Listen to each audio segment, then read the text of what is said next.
Battlefield of Eternity! Here we go, another best of 2. Look at the Masters Clash continuing. You win 2 maps, you get 3 points. You win only 1 map, you get 1 point. You win 0 maps, and you get nada. So now we got the Bang Bush against Team RageQuit. And yeah, it is hella confusing. I talked about this a little bit off game, on camera, whatever. But I hate with a passion that in the post-HGC era, all the wannabe orcs that came in that don't really pay their players, but just, you know, have like deals, you get maybe a little bit of hardware, maybe you get like travel costs to an event, but you don't get any salary or whatever, that they just demanded, or still demand to an extent, for the players that are playing for them to adapt the clan tag. Now we have Bang Bush playing, and everybody on that side has a GG as their tag. We have tons of players that have like a 30k CM or whatever, and most of them don't even play for any of these teams anymore. So it's just like a wild mix. People get confused all the time. It just looks weird. And yeah, that made a whole lot of sense in the days where you had contracts and you actually got paid for an entire season of a league, for example. But nowadays it just doesn't. Blizzard needs to bring this in, that you can at least, like, I don't know, every month just rename quickly, or just revert. You have like one standard name, or just adopt a thing where you have a clan tag system. They had that in the old days of Warcraft 3, and they don't have that anymore. So yeah, rant over. That was a little bit triggered by pretty much the old Granite Gaming lineup now playing for Bang Bush, whereas we have an actual Granite Gaming team in the same tournament. But yeah. Alright, Lucio and Li Ming to kick us off. We got, once again, Battlefield, so it's all about immortal damage. That's why HANZO's banned out too. Lulnara is still in here. And we got Blaze and Diablo at that front line. Okay. But alright, let's see what we're gonna get as the additional picks right now. We still need a bit of a front line and also a side laner for Shiza Kid and his boys. Limu, we could see a Tracer now that I think about it. Yeah, there she is. Alright. Tracer's in the house. Johanna with that. And what are we gonna get from Ty and from Henning? I love that Ty is playing in these games again. I want to see a Vala from him. I still want to see him with the auto attack style Vala. He played a Vala just the other day and rocked it with a multi-shot, but I really want to see him on the auto attack. I think that would be a lot of fun. He was always enjoyable to watch and always played heroes that he personally felt very comfortable with, and I definitely appreciate that. So there's Rhaegar, there's Cassia for final picks for the blue team. That leaves us with 1 pick to go. Red team for map number 1 has to still lock in what Down for Life is going to play here. So let's have a bit of a look at the side laner. Needs to deal with Blaze. I mean, you can go for the Space Goat. You could even go for the Haka again. Plenty of opportunities. There was nothing banned on the side lane. So yeah, the world's your oyster, my friend. Imperius. Here we go. Battlefield of Eternity, map number 1. Let's go, everybody. The Bang Bush against Team RageQuit. Game number 1, the Bang Bush against Team RageQuit. Bishops is playing Lunara in our first game. We got Skok on Diablo, Svamkarata on Blaze, Henning on Rhaegar, and Ty on Cassia. Go for the stacks, baby. Go for the stacks. We need our mini games. Right side of the map, we got Shiza Kid on Johanna for the red team, Limu on his Tracer, Alex on Lucio. No Game, No Life is playing... I lost my train of thought here. Li Ming and Down for Life is playing Imperius. Alright. We are good to go, everybody. Let's check it out. Who takes the victory here? Yeah, no stacks, unfortunately, for Cassia. I get it, but still, I would have loved the ding, ding, ding, ding, ding. Got the chart strikes in instead. And right now, a little bit of a play for Lucio, who is able to slide out of this. Okay, so let's get the party started. We still have Easter weekend, by the way, so if you're watching a couple of the games that have been played today and you're wondering, hey, why is this player not playing? Why is that player not here right now? In this case, for example, Lauba is missing. Then a lot of this is explained by this being just Easter. Some other reasons, of course, too, but yeah, friends and family for some people. Seems like Diablo is our first victim here today, and we might get a second one too, but they're all in the choke point and they're all low, and you gotta be careful that you're not all of a sudden getting popped here. Bishops is just pushing them farther and farther back as they're trying to Hearthstone to top up their hit point and mana pool. But yeah, we got 1 kill so far in the game. And topside, Svamgrotta against Down for Life. It's an interesting game. I gotta say that I really like the new teams that are pushing in now. We got Team RageQuit, we got Inting for Ruby, obviously, and maybe more importantly, the Cats. So, especially Team RageQuit and the Cats are seemingly getting stronger and stronger here and really aim for those top 4 spots. So it's pretty cool to have a couple of contenders here. I really like it a lot. A little bit of a side rant, by the way. The one thing that is honestly like fairly annoying, and I get that's different people that are complaining about this, but it's always the same with esports, just in general. You have always people, you know, when you have like the top teams play against each other, there's like, it's always the same players, always the same guys. And then you have like some new blood emerging slowly and steadily and starting to play, and then people are bitching. It's like, oh my god, like they're getting completely crushed, these guys are so bad. It's like, motherfucker, can you give them a couple of months to get good enough? On the one hand, you want new players to join, and on the other hand, you're complaining when they don't immediately take down the best players in the game. That was annoying during HGC times, and it's annoying afterwards as well. So yeah, people never really know what they want. On the one hand, they want new blood pushing into the scene, but then when that new blood needs a little bit longer than 2 days in order to establish themselves in the standings, and they're getting annoyed by it, and they're saying like, wow, these guys are so bad, they're getting crushed. I was like, yeah, I don't know. I'm a little bit in a ranty mood right now. Don't even know why. But yeah, too many YouTube comments or something. Always a bad idea. Always a bad idea to read those. Now, we got a kill for each side, and the first objective is popping up. So while we were slowing things down a little bit here initially, I think now it's time to party and see if Limu can get a few kills in. Of course, needs to go for Bambi. Has a Tron bike as well. That was a pretty disappointing movie, wasn't it? I mean, I like the soundtrack, and some of the vibes of Tron were pretty awesome, but I gotta say, it's not a movie that I would ever rewatch. This is, I feel, how you can judge if a movie is very good or bad, or a series. Would you rewatch it, yes or no? And Tron is one of those where I'm like, it was nice. A little bit of nostalgia, but meh. Now, talking about nostalgia, apparently Diablo really is nostalgic of going back to the Nexus. That's the second time that he's now biting the dust, so the frontliner is getting murdered. And the Bang Bushes are having a bit of a problem here, because they're now down to 50%, so that's a bit of an issue. Yep, and I think they're gonna lose this first one. Team RageQuit starting this one off with a bit of a bang. Yeah, that should be an easy immortal for them. 50% on the shield, that's not too shabby either. Not sure how far they can go with that, but the Forge should definitely take some damage. Yep. Are we gonna get that wall stun? Nope. Limu is able to make his way out of the fight. Alrighty. Yeah, is that a kill? That would be dream timing. The stun, the jet propulsion! Yeah, and Lucio gets out. That little weasel, able to move away here. Oh boy, they are all so low. Every time I just see them this low, I'm just thinking, if you have one good AoE cleave there, you could absolutely take half of them down. No Calamity, by the way. Look at that. We're getting Seeker here on level 7, so we've seen that a few times on this map. But yep, no Calamity. That also limits some of the damage potential. Definitely need to make sure that you make up on that somewhere else. And now that they lost Jojo and Tracer, that is... yeah. I mean, it's a little bit of a weird one, because on the one hand, you could argue that it definitely limited the damage potential with the objective. Then again, that fight bought time for the Immortal at the top lane, and it nearly dropped the fort. So it's a bit of a strange one. I feel essentially they got a fair amount of damage in with Immortal number 1. Could, of course, have been a little bit better, given the circumstances.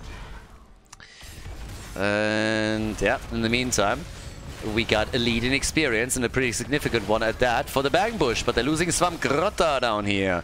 So he's down. Goodbye. But either way, at that point, it's just the wall getting destroyed. I guess we're looking at a trade, because I don't see them moving down to the bot lane to defend here. I really thought they would just push through this. And for some reason, they don't. So they are just eating the damage. Could have left one hero topside, I suppose. It's a little bit of a weird one. 3 kills to 3, level 9 to 8.5. Now that they're moving away topside, they can still take this down, so they shouldn't lose their fort either. Yeah.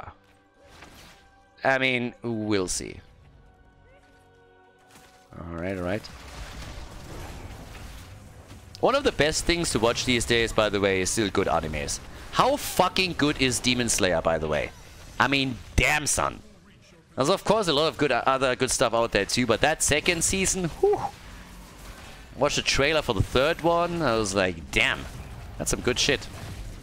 It's actually kind of crazy that I feel these days a lot of the anime shows that are out there are just like way, way better than the normal TV series that you get presented with on Netflix, for example, which is just, I mean, 80% of it is just generic trash.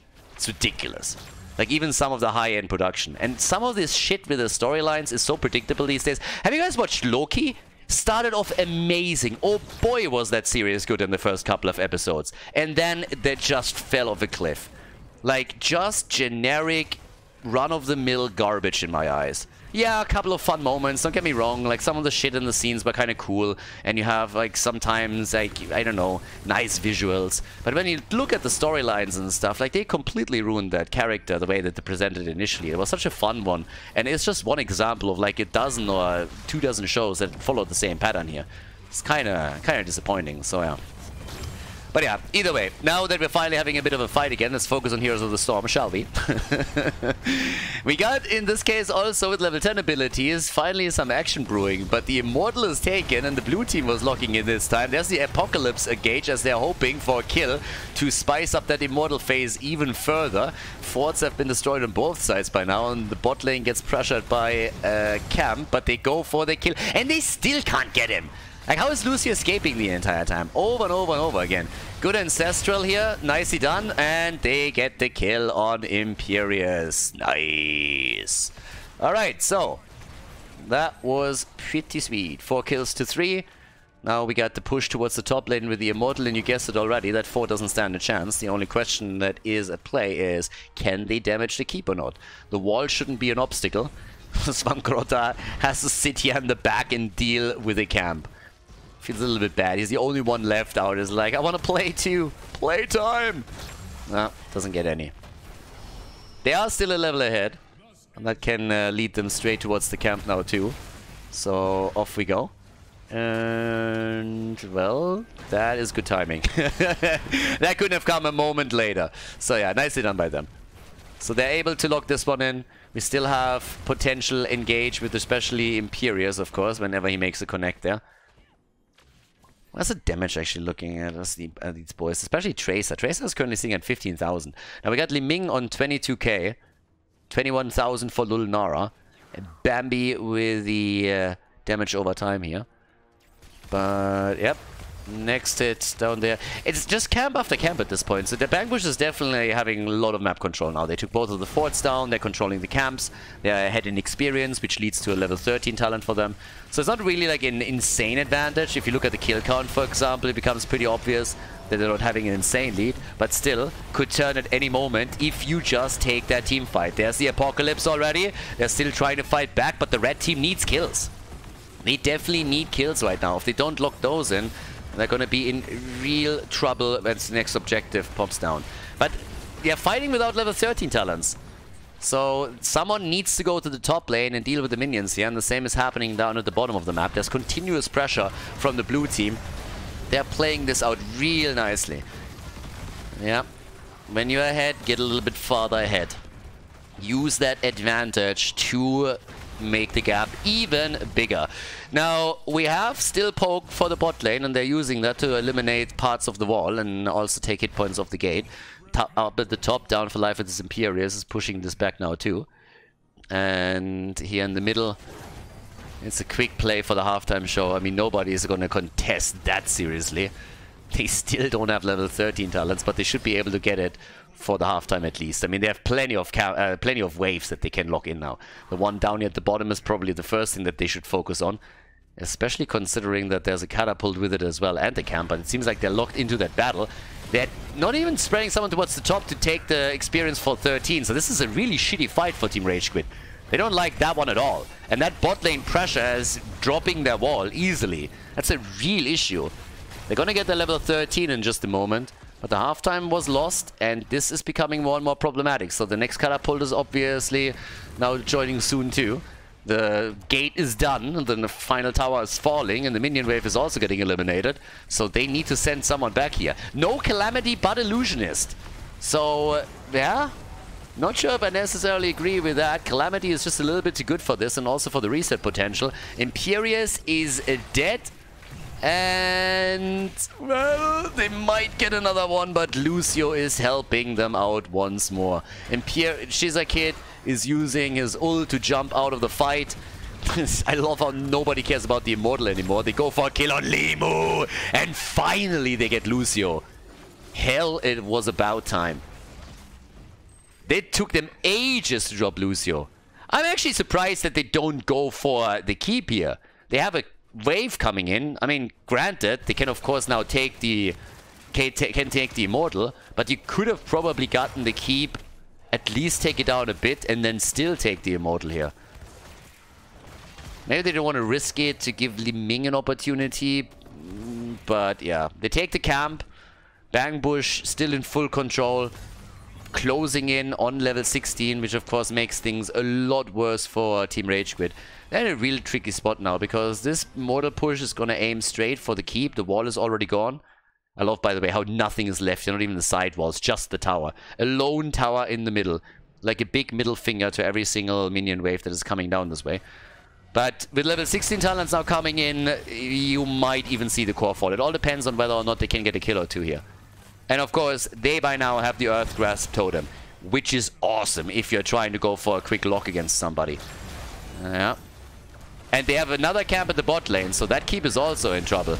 Yeah, nearly a kill here. This is already starting off real well for them. They nearly dropped Tracer, and if she dies, then it is likely lights out. They need those damage dealers to keep the blue team at bay in this first game of the best of 2 series.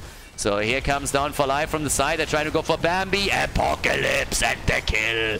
Tracer is down. They want to follow up with the second kill. The keep is about to... yeah, it's gone. Keep's gone. Bottom keep, by the way, similar picture. Bottom keep is already incredibly low, and this seems like it's going to be the final hit. The Bang Bush on their way to victory in game number 1. Shizakid falls. Bye-bye, Jojo. Nice knowing you. The core loses its shield quickly. And with a 3-level lead and that level 16 advantage, yes, Diablo might fall, but the game is obviously over. That's the lead in this series for the blue team as they take Battlefield of Eternity. GG. Before we head into game number 2, make sure that you subscribe to the channel if you haven't done it yet so you don't miss out on any future content here on Khaldor TV. Infernal Shrines, map number 2, the Bang Bush with the lead. Was a bit of a weird first map. Initially, it really seemed like it was a intense back and forth, and then once the floodgate opened, the Team RageQuit kind of lost that connect, fell behind in talents. All of a sudden, it just snowballed pretty heavily, and the blue team capitalized on those leads very quickly. So they did a great job with that. Now that we're heading into the second map, we are sticking with the Diablo theme on the map still. So we're heading into Infernal Shrines, which also means that we're probably going to talk about Tychus again. Jojo could be another pick on the map once more. Tyon Vala is an option. And of course, when we're talking about bishops, it's all about the Hanzo. It's all about the man with the beard. Get that hipster in to the game, unless he gets banned, and they ban him. Yeah, get rid of that Hanzo when you're playing against bishops, or those arrows are going to...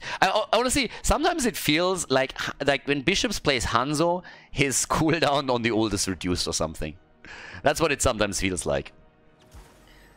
Blaze locked in first, great hero, no matter what map you play, but Infernal Shrines better than most.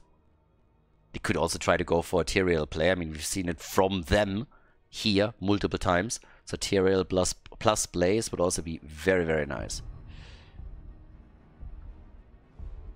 But yeah. We, by the way, still have this discussion going on about movies and all of this stuff. It's sometimes a little bit weird.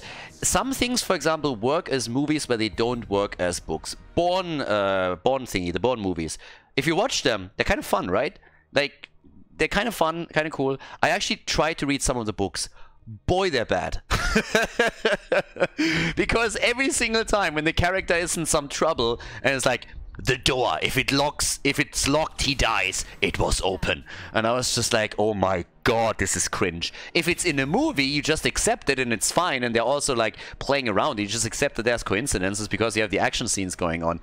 But it's just something where I'm like always like, it's so wild sometimes. Some things just work as a movie because you're relying more on the visuals and just like their general atmosphere and flow. But if you read it as a book, you're just, Jesus, get me out of that cringe. So, I got my wish, by the way. So, we got Vala. We have Vala now, so Tai is playing her. I would expect the multi-shot build to be taken by him, but I personally, again, I want to see him with an auto attack at some point. I'm pretty sure during the Master Clash we're going to get that eventually. Jojo over Tychus, by the way. Kerrigan still banned.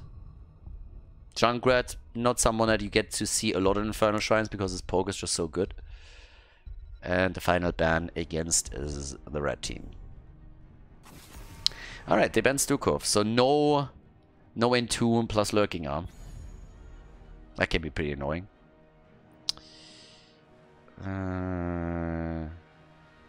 Alright.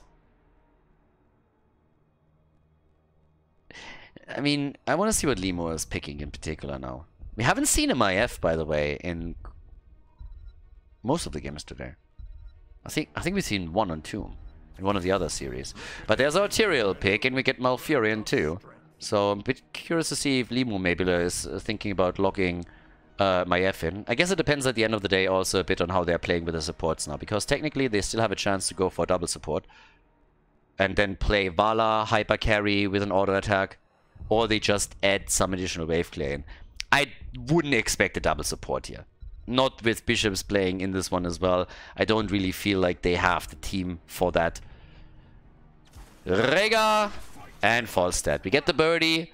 We got Rega as a solo support. And that leaves us with the final pick for Limu. And let's see. It's Tracer.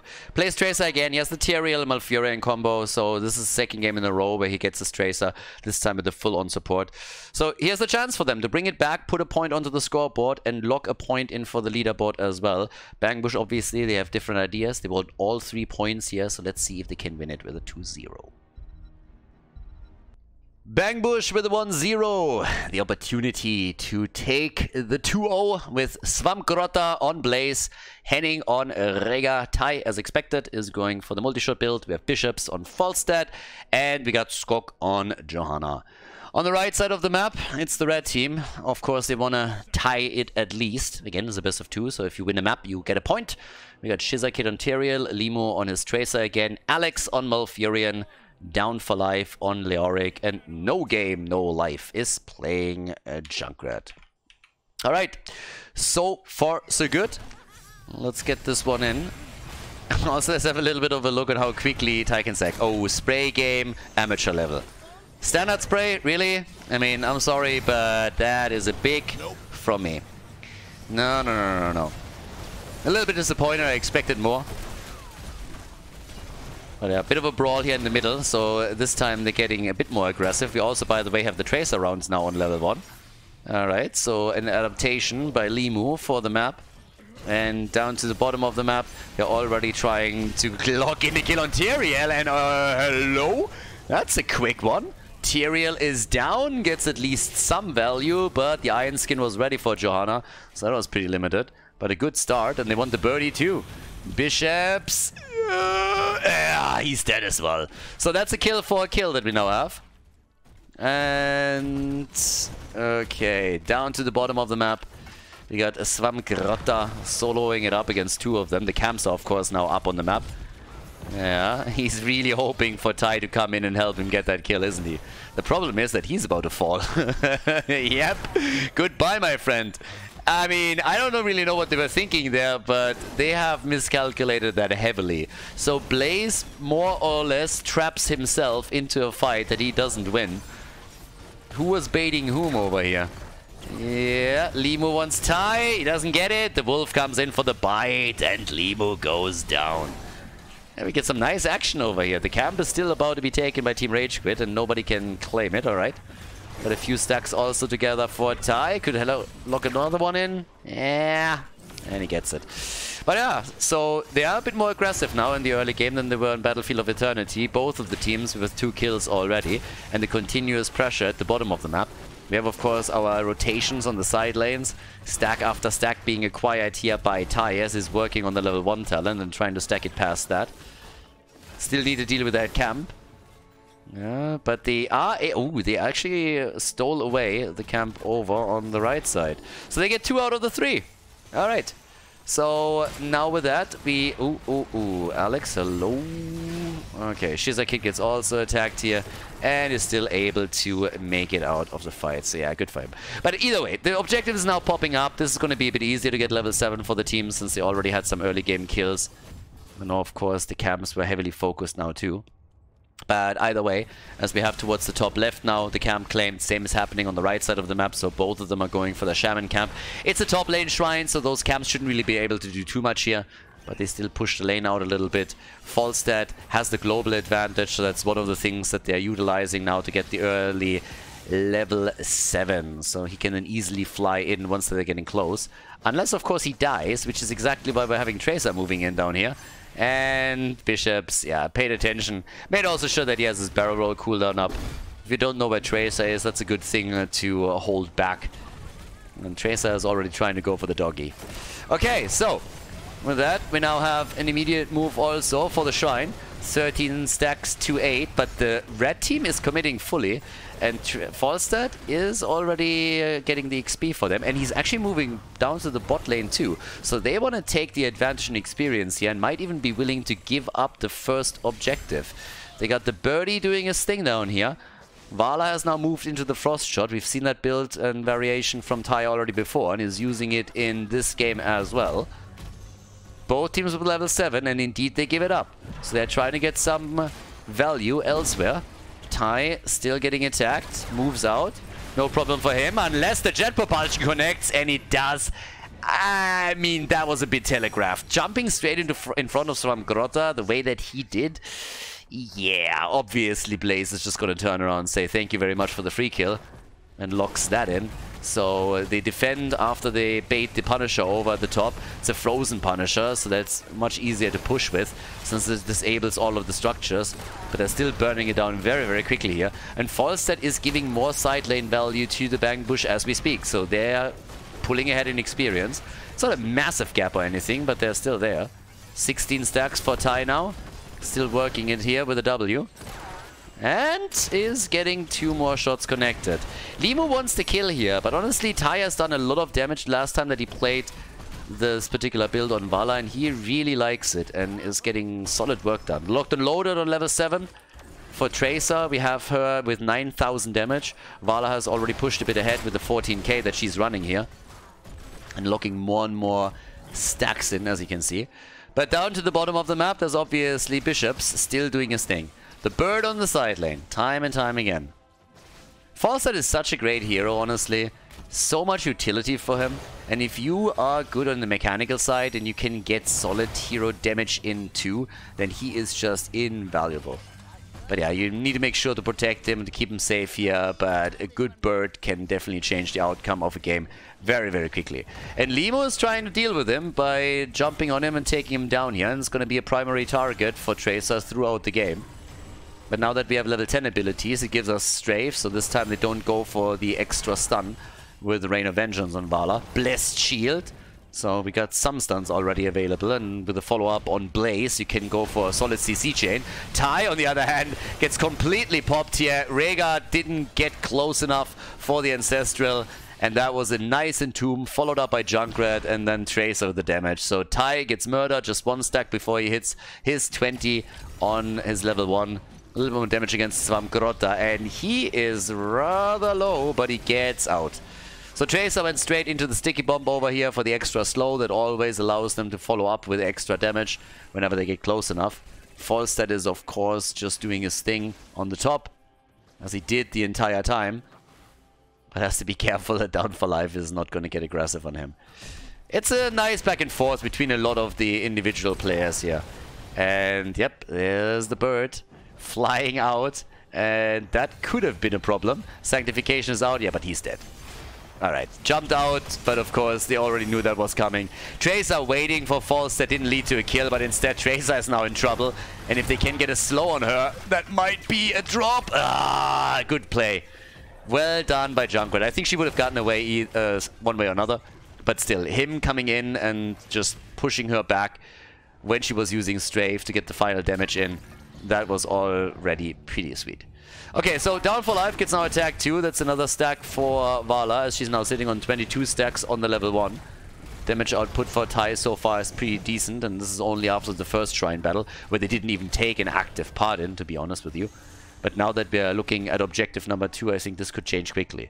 So the beauty of having this particular build, of course, with Vala is that you are running a game where you're getting mad amount of damage against the opponent, you're getting stacks for your level 1, and you're doing work for the objective, as you can see here, while you're just carpeting the entire shrine with your multi-shot. And that's what's happening right here, right now. Level 13 is also about to come in for them. Reptile pushing them back a little bit. You're still on the squishy side. You got to be careful with that.